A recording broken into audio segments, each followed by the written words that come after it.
উচ্চতর গণিতের তৃতীয় অধ্যায় জ্যামিতির অনুশীলনীর এই ভিডিওতে আমরা অনুশীলনী 3.2 এর সমস্যা 9 দেখব।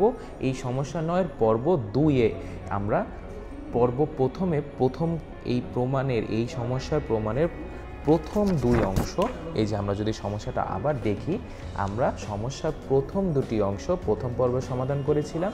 এই পর্বে দেখব বাকি দুটি অংশ কীভাবে সমাধান করা যায়। আচ্ছা, তাহলে চলো আমরা একটু নতুন পেজে চলে যাই। তাহলে দেখো, পর্ব 1-এ আমরা এই সমস্যার প্রথম দুটি পার্ট বা এই যে left hand side and middle hand side, এই দুটি সমান প্রমাণ করে দেখিয়েছিলাম। এখন আমরা বাকি দুটো নিয়ে কাজ করব। আচ্ছা, তাহলে কাজ করার জন্য দেখো, এই বাকি দুটো যেই ত্রিভুজে আছে ওরকম দুটি ত্রিভুজ নিতে হবে। তাহলে দেখো, আমি এখন ওরকম দুটি ত্রিভুজ নিব। দেখো, আমি এখন ত্রিভুজ নিব। আমার কি দরকার? আমার দরকার BO OE, আর কি দরকার? CO ও এফ, এই কয়টি জিনিস দরকার। তাহলে দেখো, আমি যদি এখন লিখি ত্রিভুজ BOF, ত্রিভুজ BOF কোনটা? দেখো, BOF, এই যে এই ত্রিভুজটা, এই যে লাল কালার, ত্রিভুজ BOF এবং ত্রিভুজ COE, এই যে COE, এই দুটি ত্রিভুজ। ঠিক আছে, তাহলে দেখো এই দুটি ত্রিভুজের মধ্যে কিন্তু সবাই আছে।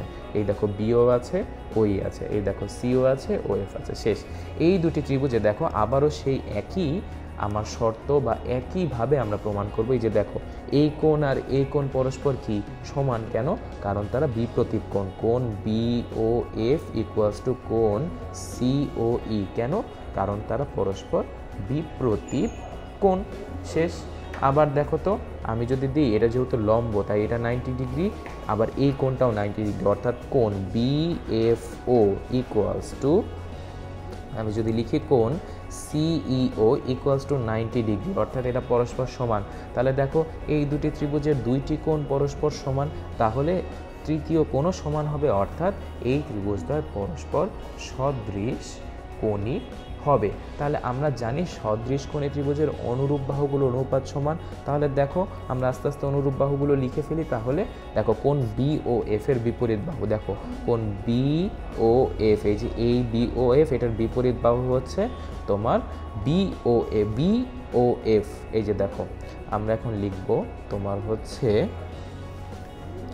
এই যে দেখো, আমরা BOF, তাই এটার জন্য আমি লিখব, দেখো BO, দেখো এই যে এটা কি আমার লম্ব, এই লম্বের বিপরীত বাহু কি BO আমার দরকার আছে, ডিভাইডেড বাই এখানে এই লম্বটা কি BE লম্ব না? তাহলে এই লম্বের বিপরীত বাহু কোনটা? এই যে এই দুটো কোণের ক্ষেত্রে, এটার ক্ষেত্রে হবে হচ্ছে, দেখো এই লম্বের বিপরীত বাহু হচ্ছে OC বা CO ইকুয়ালস টু, আরেকটা কি দরকার আছে? দেখো, আমার দরকার আছে, দেখো তো, আমার দরকার যে OF আর OE। দেখো তো, আমার যেহেতু এই কোণ সমান, এই কোণ সমান, তাহলে আমি বলতে পারি না এই কোণ আর এই অবশিষ্ট এই কোণ আর এই কোণও সমান।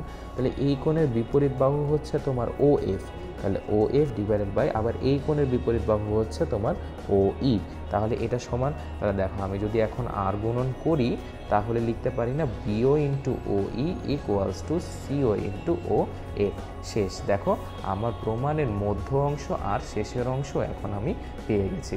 তাহলে আমি যদি প্রথম অংশ আর দ্বিতীয় অংশ, অর্থাৎ ইকুয়েশন 1 এবং ইকুয়েশন 2 তুলনা করে পাই, তাহলে তুলনা করে আমি একবারে লিখতে পারবো AO into OD equals to BO into OE equals to CO into OF, শেষ আমার প্রমাণ। তাহলে আমি যদি পুরো প্রসেসটা আবারও একবার রিপিট করি, তাহলে কি হলো? আমার এই সমস্যাতে প্রমাণের 3টি অংশ আছে। আমি প্রথম দুটি অংশ প্রমাণের জন্য এই ছোট দুটি ত্রিভুজ নিয়েছি। প্রথমে দেখিয়েছি যে কি এরা, এই যে এই কোণ আর এই কোণ সমান, আবার এই লম্ব এই কোণও সমান, কারণ 90 ডিগ্রি। তাহলে ত্রিভুজদ্বয় কি সদৃশ কোণী, আর আমরা জানি সদৃশ কোণী ত্রিভুজের অনুরূপ বাহুগুলোর অনুপাত সমান। এই যে AO বাহু, এইটা AO হচ্ছে যে লম্বের বিপরীত কোণ, এখানেও লম্বের বিপরীত কোণ হচ্ছে BO, তাই AO by BO equals to OE হচ্ছে, দেখো এই যে অবশিষ্ট কোণ, এইটার বিপরীত কোণ, আবার এই অবশিষ্ট কোণের বিপরীত কোণ এটা হচ্ছে OD, তাহলে OE বাই OD। তাহলে আমি আর গুণন করে এই প্রমাণ পেয়ে গেলাম। একইভাবে আমরা আরও দুটি ত্রিভুজ নিলাম, আরও দুটি ত্রিভুজ নিয়ে দেখালাম যে এই কোণ সমান এই কোণ বিপরীত কোণ, আবার এই কোণ সমান এই কোণ, কারণ তারা লম্ব, তাহলে অবশিষ্ট কোণ এইটা আর এইটাও পরস্পর সমান। তাহলে সব কোণগুলো সমান, তারা সদৃশ কোণী।